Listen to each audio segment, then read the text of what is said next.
Hi, welcome back to the Idaho 4 case to do with Bryan Kohberger. The case continues, the discussions go on in the background, and today we're going to be covering the latest news within the case, talking about a few different articles. One, a race against time because of the death penalty, another, gag order issued or so, and one of the main features is that the defense team is arguing that there is a lack of DNA evidence to incriminate Bryan Kohberger in relation to the Idaho 4 case itself.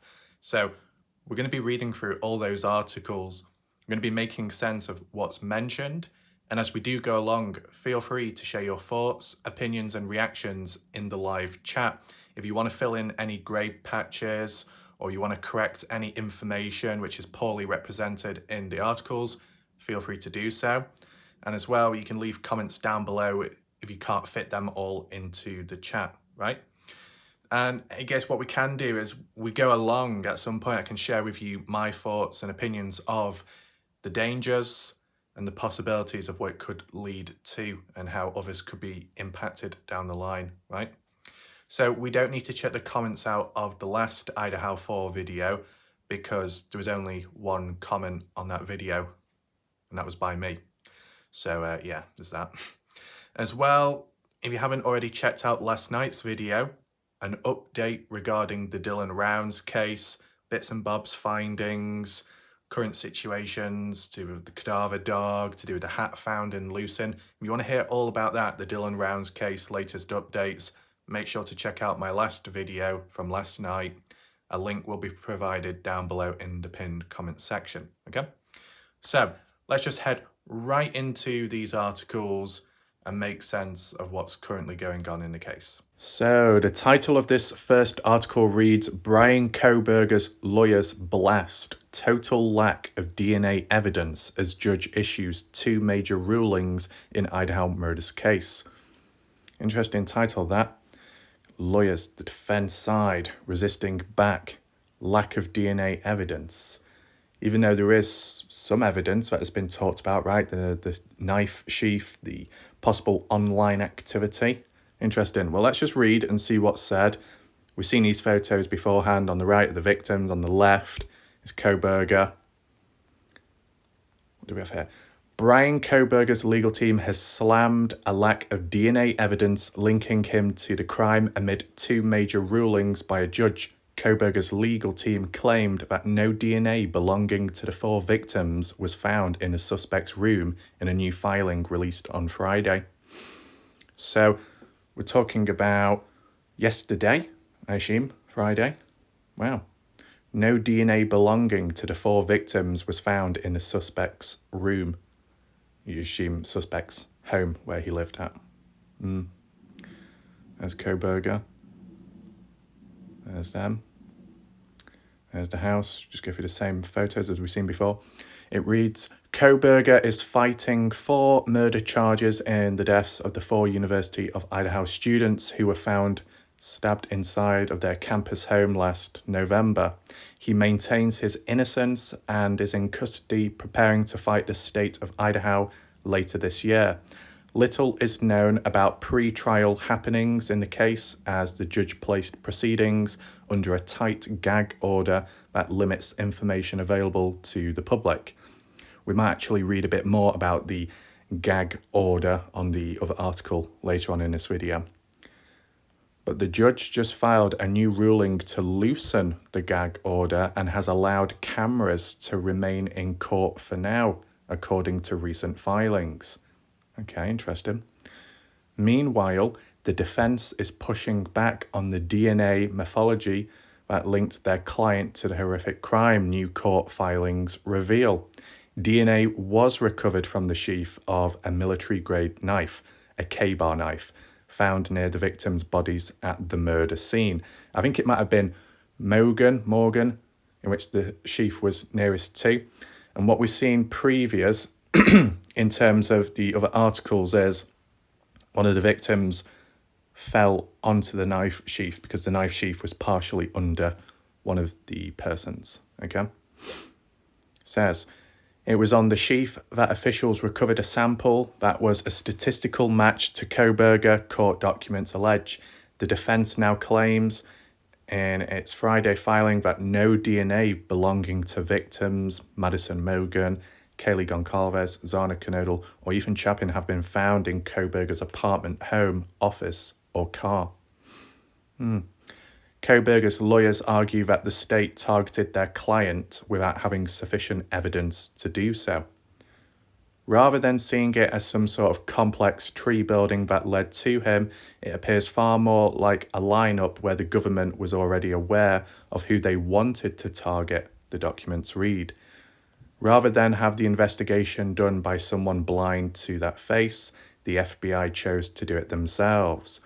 This is akin to the police pulling in Mr. Kohberger and 5 of his cousins off the street and then pointing at him. Prosecutors said the FBI used genealogy sites and discovered Kohberger's family tree. The FBI went to work building family trees of the genetic relatives to the suspect DNA left at the crime scene in an attempt to identify the contributor of the unknown DNA, state attorneys wrote in their own court filings.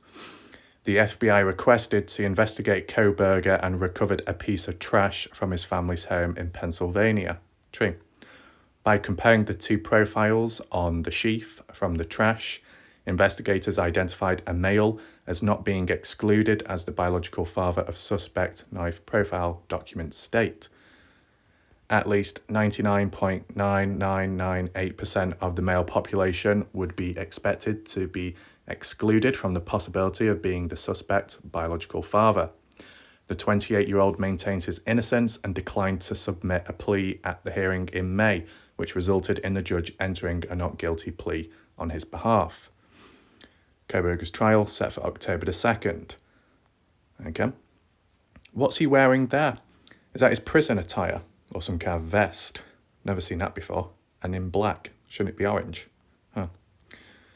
He was taken in after Pennsylvania investigators recovered some of the DNA from the trash outside his parents. Is that it? Okay, there we go. So that's interesting that. So we've got a bit of resistance going against, okay?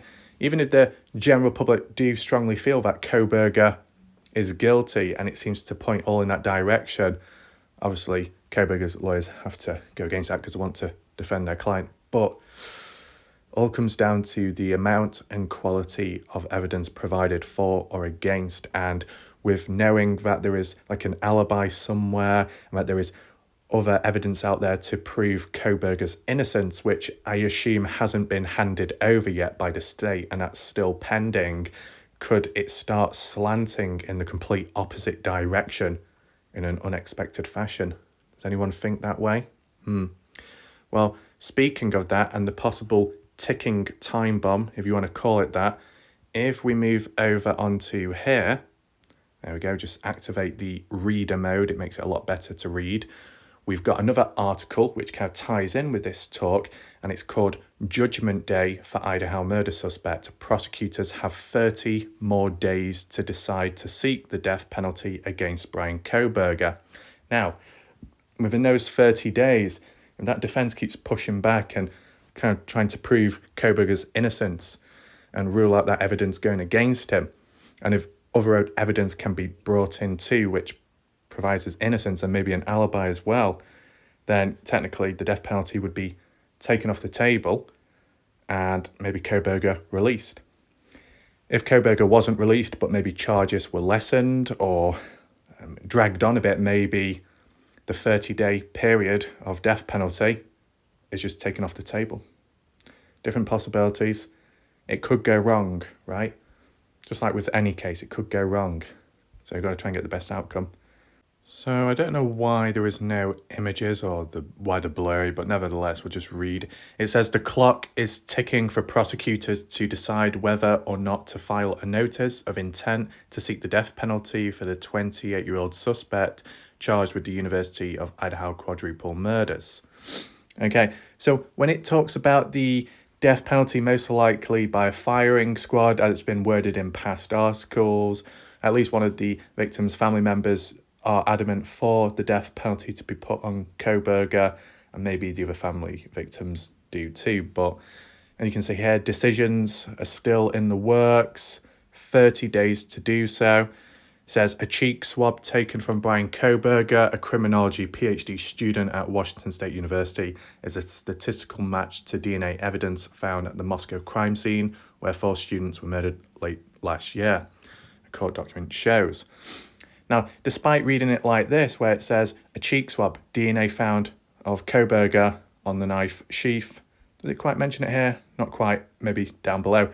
Yeah, that earlier article, what we looked at, which is probably a bit newer, was saying how it's just not enough. It says it matched that on a knife sheath found under one of the victims. There we go. It was determined to be at least 5.37 octillion times more likely to belong to Kohberger than an unrelated individually randomly selected from the general population. Kohberger is accused of stabbing Chapin, Mogan, Konodal, Goncalves, an off-site campus home in November. As he awaits trial, Latah County Prosecutor Bill Thompson has given a 60-day time frame on May 22nd to file a notice of intent, and as of yesterday, nothing has been filed. Okay. Former U.S. District Attorney for Idaho, Wendy Olson, previously said she believes it is likely a death penalty case based on the circumstances of the crime. Kohberger pled not guilty to several charges and a trial is set for October 2nd. Right, is that it? Last May, he was indicted on 4 counts of first-degree murder and 1 count of burglary. In addition to DNA evidence, prosecutors are prepared to draw attention to the white sedan caught on surveillance footage, repeatedly driving past a home around the time of the killings and nearby cell phone activity on a dozen of occasions beforehand. Okay, scroll down. Kohberger's neighbour also claimed he spoke to him directly about the slayings days after they took place. In quotes, he brought it up in conversation, asked if I've heard about the murders, which I had. The neighbours shared. Then he said, yeah, it seems like they have no leads. It seems like it was a crime of passion. Oh, sounds a bit weird, that. And that's Kohberger's neighbour claiming to have spoke to Kohberger about it. Is that it? Okay. So really, it is what it says, the article, the title.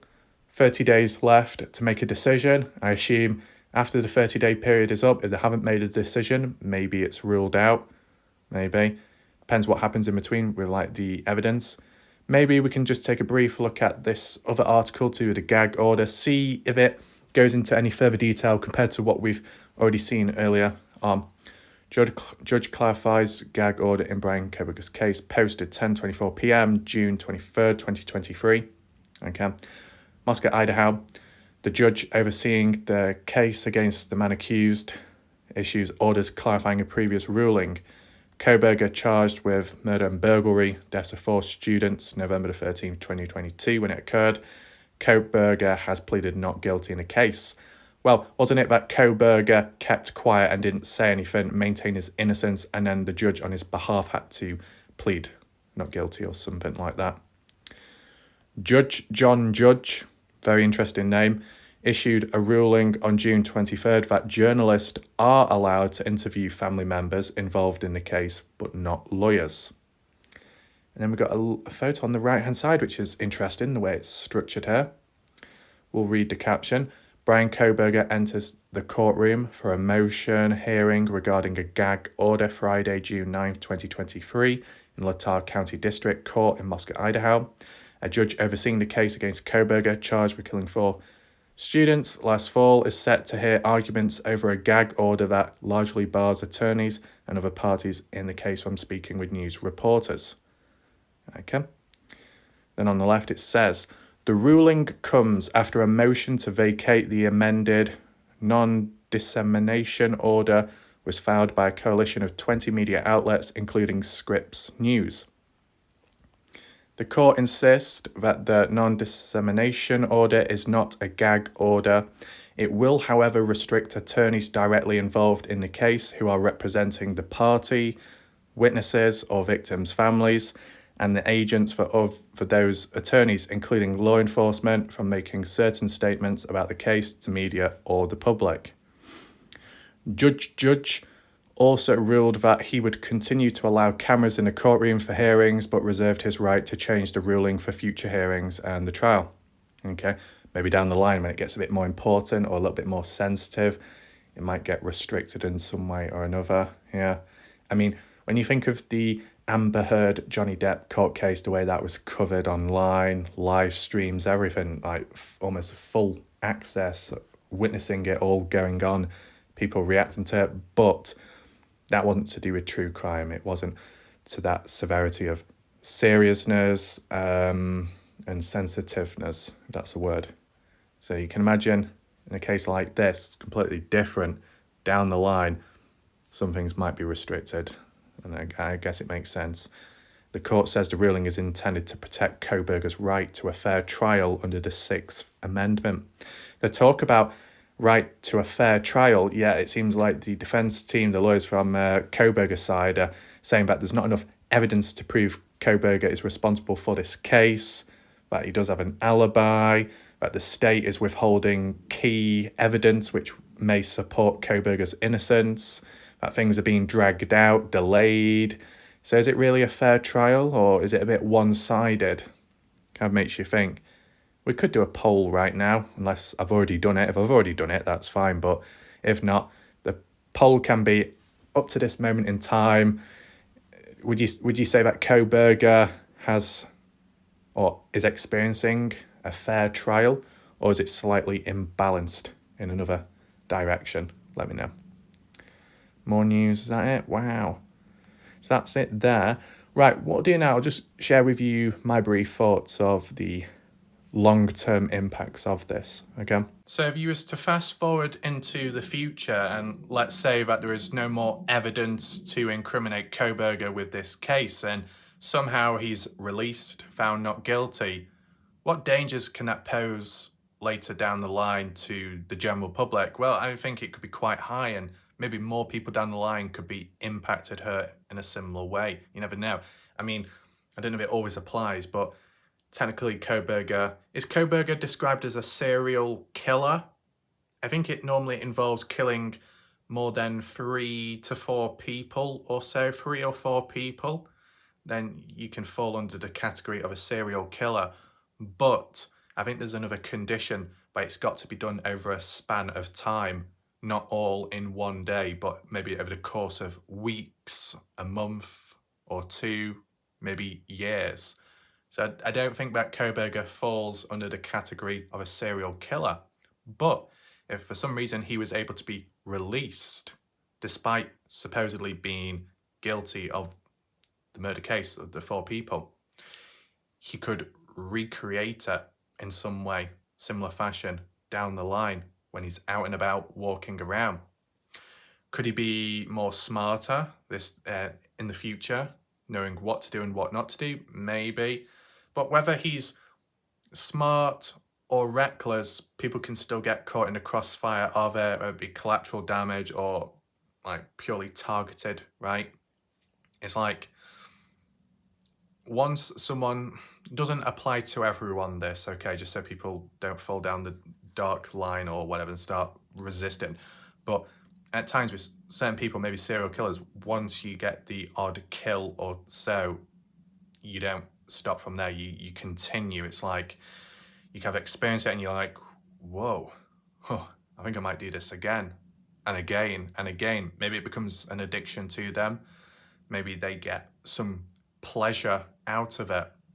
And if it's something to do with pleasure, if it's something to do with enjoyment, excitement, one gets a good feeling from doing these crimes and taking people out of this world, and they're so passionate about it, doesn't that link back to what Kohberger's neighbour said about how he had a conversation with Bryan about the case, the killing at the time, and Kohberger said whoever did it must have been doing it for passion, expressing passion, very passionate, they know what they're doing, or like they're like really locked on with it. You experience a range of different emotions, right? Could be intoxicating, maybe. Like if Kohberger, providing he is responsible for the killing of the 4 students, and if he is released, I feel he'll probably do it again In the same area? Maybe not. Could be elsewhere. How many people impacted? I don't know. Can't predict that far ahead. But I'm just saying that if he is responsible for what's already happened and he is released down the line, technically, he is a threat to the general public, right? And he could take someone else out down the line. The reason why I say all this is just because I'm visualizing it exactly like the Dylan Rounds case, because there are some kind of links to be made, right? Well, maybe one's been officially charged, the other one hasn't, but they're both like in court, in different court hearings and cases, and it is to do with first degree murder, right? So they're in the, individual cases, but like with the Dylan Rounds one, they said with Brenner, if like a plea deal is made down the line, some offer where you can reveal the location of where Dylan Rounds is at for a lesser sentence, and if by some reason he is able to get out after spending that time in prison and he's still alive and he's out in the general public, he could be a threat, he could hurt somebody else because he keeps reoffending. So I don't think he would have learnt his lesson by now. So he could, kill someone else, and then that's another family impacted, another person out there taken from this world. Is it wise? Is that a good outcome? Definitely not. And like with the death penalty being taken off the table for Brenner, it increases that slight risk of maybe down the line, somehow, somewhere, he could get out and reoffend and hurt somebody else.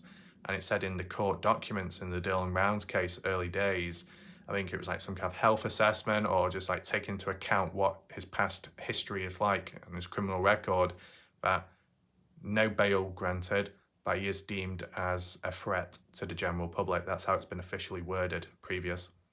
Does that apply to Kohberger? Probably not at this moment in time, because I guess things are still underway and they're still treating Kohberger as a suspect. Although maybe to some people it might seem obvious that he is the one, he is responsible and no one else is involved. Still seen as a suspect. Maybe down the line when things start moving forward and gains maybe a bit more traction in time, with this death penalty, right?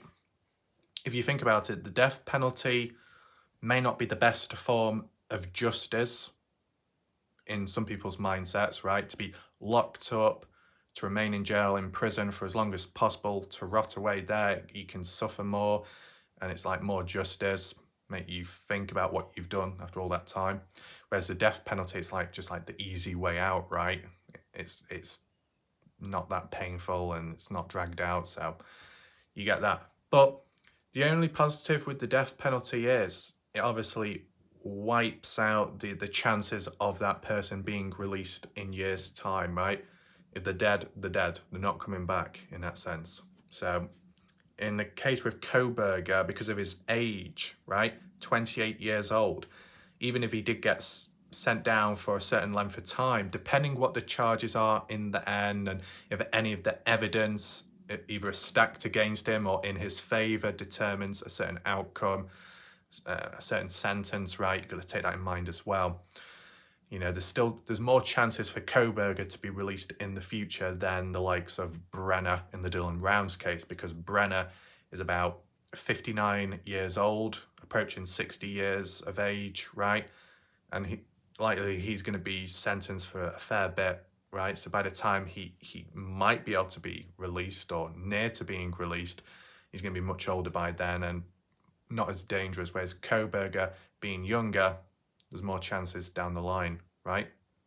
You got to look at all these different possibilities. I do feel like, even though I've not looked at the Idaho 4 case, just simply looking at this right now, all these different articles and the court hearings and cases and the implications, that it's a bit of a messy situation in a way. And if it does go wrong slightly, it can have major impacts down the line for the general public out there. I mean, maybe people would be more cautious and alert when around Kohberger, because with Kohberger being in the news so much and recorded on camera photos taken of him, if he is released somehow, despite supposedly being responsible for the Idaho 4 case killings, I think most people would probably just avoid him, right? And even if he was released, I don't think he would be going back to, working at that university or whatever. I just don't well, was he working at the university or was he studying at the university? Well, he's already got a PhD. I guess he's working on there with what he's learned and applying it to people learning there. But we've been so known in like, what do you call it, a notorious way, people are probably likely to avoid him. So if people keep the distance, then maybe Kohberger would find it harder to, you know, take someone out down the line. Now, reality is, if he was cleared and portrayed as innocent and the article said that, then maybe the general public could be convinced by it, but I'm sure there would still be quite a few people out there not too pleased with the outcome, right? That's what I'd say, in my opinion. It makes you think, if Kohberger was ever released and, you know, he wasn't able to go back to his original job or one similar to it, then maybe he's lost, you know, he's lost a lot. You know, what has he got to gain now? Maybe the only thing he's got to gain is that feeling of passion, that feeling of pleasure from performing certain crimes, which is killing people. Maybe it could motivate Kohberger even more down the line. Makes you think. I mean, feel free to share your thoughts in the chat, your opinions, whether you agree or not. Or have you ever heard of cases in the past where a certain person that did kill an individual or a set was then later found innocent, released, and then reoffended? Then it all came into light and then the realization kicked in. Maybe we shouldn't have released him like that. If you know of any cases, feel free to list it down below in the comment section, okay? I think to tie back with the Ted Bundy situation, okay, when comparisons were being made or contrast, I mean, first of all, Ted Bundy targeted a certain gender and it was more specific with characteristics and features about people, right? More so females. In the Kohberger case, it was 3 females, wasn't it, and 1 male. But that's just because they were the ones that were present. But supposedly there was like 2 others, right, that got away or were able to escape in some way or another. Would it have been any different if it was just a house full of males? Would Kohberger still have, you know, did what he did? You know, when you look back, right, sometimes certain killings, certain serial killers may take it out on a certain set of people, maybe because they can see vulnerabilities within them, let's just say. Could be biological physicality, maybe, some kind of mental instability, focusing on that, exploiting it, some kind of emotional scale side to it. Who knows? Like, was Kohberger expecting a male to be there who may have tried fighting off Kohberger, but it still didn't really work out? Makes you think.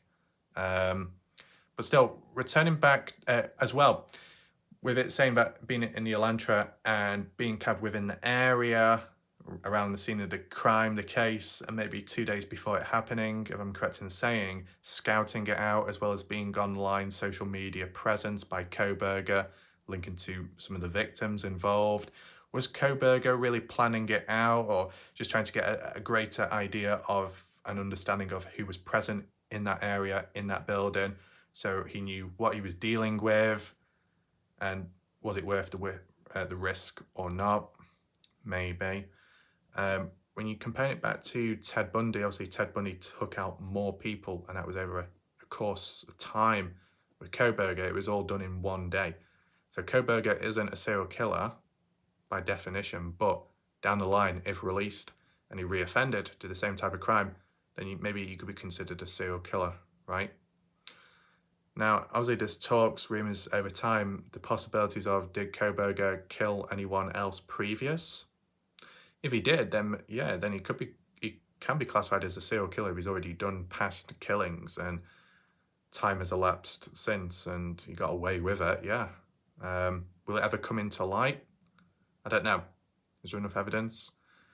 I remember, like, just off the top of my memory, I'm sure there was saying something about some other woman, lone individual, found in wooded area or near trees, killed. Was that linked to Kohberger? That some stray dog, a dog from the Idaho 4 case house where the students lived, escaped, ran away, and dog found dead further away. I don't really know too much about those stories, just very loose what I've heard. If any of you can reinforce it or debunk it, feel free to do so. Just wanted to add it into the mix. I guess it's no harm, right? People say that the case is a bit messy. I think maybe you start to learn more about it within the articles. I kind of understand it from that point of view, right? But yeah, 30-day period to decide death penalty or not, adding in the supposed lack of DNA, right, which would prove Kohberger being guilty. Other evidence out there which is being withheld or delayed by the state, which could prove Kohberger's innocence. I mean, it's probably not the most popular opinion, but just saying it how it is, it seems as if it's a bit one-sided, and I don't know, Kohberger may not be treated fairly in this case up to now, possibly. Just from like how it's been worded in the articles, like if I just have to give my rough, raw opinion on the spot in terms of the actual evidence or DNA found, talked about, such as the knife sheath, which had Kohberger's DNA on it, you could say, if that's not enough, what is? And you got to take in mind that the way they did it was, got the knife sheath right, got the DNA from it, and did the swab with Kohberger's cheek. And there was a match there. But one of the original stories, how things developed, was the sheath found, some kind of DNA found on it, and then tracing it back to what Kohberger's parents' place, going to the trash and finding evidence there which linked to Kohberger himself. So it's like one bit of evidence links onto a new lead, a different direction. And if, the ultimate question you could ask is, if Kohberger is truly innocent, then why was this knife sheath found inside of that house with his DNA on it? Could you use like a counterpoint and say, oh, someone might have stole Kohberger's knife and sheath, took it away, and then went on to that house to do the killings, and it looks as if Kohberger is the guilty one? That would mean that most likely the person that stole it must have been wearing gloves for not to leave their own prints on it, if only singular DNA was found to only Kohberger and no one else. That's what I would say. Would it be believable that it may have happened in the past? I mean, my question would be, I don't know if it's a silly one, okay, because it depends on what country you're in, I guess. Why would Kohberger need a K-bar knife? I know in the US people have guns for protection and this and that, etc., for collecting. Whether people agree with it or not, that's like how it is within the US, or most parts of the US, or some parts at least. But in terms of having a knife on you, why would that be the case? Why would you need a knife in normal cases? Camping, maybe out and about, you got to cut some rope, or you have some kind of utility purpose maybe. But you think of a K-bar knife, right? Maybe they come in different shapes and sizes, right? But some of the ones I've seen K-bar are a decent size, pretty sharp, pretty deadly, packs a bit of a punch, can cause quite a bit of damage, right? Do you really need to be walking around with a K-bar knife? Well, you could argue and say Kohberger would leave his knife and his knife sheath in his apartment, his place of living, wherever, and then either someone stole it from there and went on to do the killing, or Kohberger likely went to his place, got a hold of it, and then went to the student's house, right? But why a knife out of like all objects? Why was that the one thing used? Just because that's Kohberger's favourite method? Because he's been influenced by other serial killers down the line that may have used melee weapons rather than guns? Possibility. I mean, correct me if I'm wrong, but when you look back at most serial killers, okay, it tends to be more blunt instruments or melee items, maybe the hands, choking, strangulation, stabbing, heavy blow to the head, stuff like that. It's not always the usage of guns, despite the US being known for people owning guns. But then again, I think maybe the other thing to acknowledge is you got to think of the noise level, right? Especially being in that environment, that community of the students, the houses within the area. You fire a gunshot off, people are more likely to hear it. Then you got the ballistics, how it can be traced and traced back to where the gun was bought from and who bought it. And maybe you get incriminated more that way than if you just had a knife, in a way, because a knife is more silent, right? besides if people were screaming at the time. So I get that. But as I said, and I don't know if I mentioned it clear last time, but basically, if Kohberger was influenced by serial killers Ted Bundy or other people, and that's why he did what he did, following the same footsteps maybe, it wouldn't surprise me just simply because Kohberger was studying criminology, crime, true crime, right? So maybe been influenced that way, wanted to almost be put himself in the footsteps of someone who's previously done what they've done and see what it's like and how it felt. Maybe he enjoyed what he did. If he enjoyed what he did, he's probably likely to do it again if given the opportunity.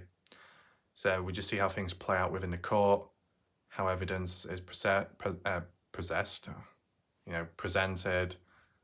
and the supposed DNA, which proves his innocence, evidence which has been held back, that's released as well. See what the outcome is there, right? So let me know your thoughts in the chat to what you think. Are you surprised by these news articles, or it is what it is? There's still time for it to go the right way and for justice to be delivered. Let me know your thoughts, right? I think we'll leave it there for now. Hopefully you enjoyed the video, or at least found it somewhat interesting. I'll see you next time. But for now, goodbye and good night.